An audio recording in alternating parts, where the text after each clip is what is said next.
Matcha Tiramisu is a creative fusion dessert that combines Japanese and Italian culinary traditions.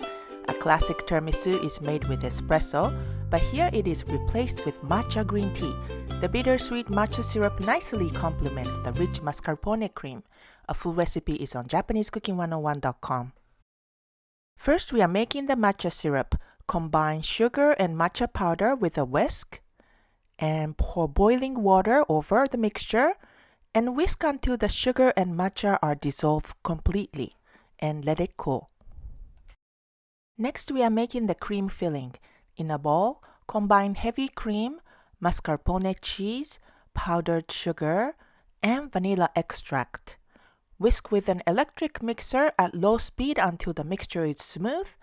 Then increase the speed to the medium-high and whisk until medium peaks. Then we are going to transfer the filling in a piping bag so that it will be easy to assemble later. Cut the ladyfingers in half and soak them in the matcha syrup.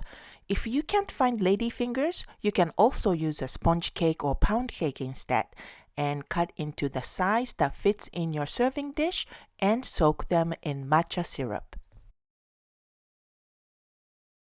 We are going to assemble now. Pipe the filling into the bottom of a wooden sake cup.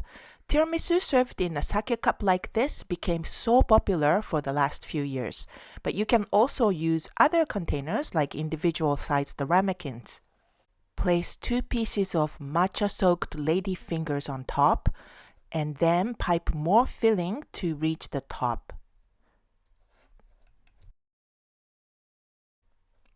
Smooth the surface with a spatula to make it flat.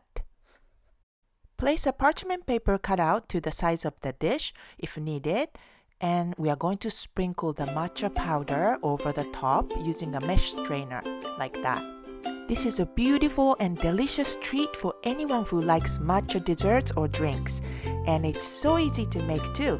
Hope you give this a try. 美味しい。美味しいね。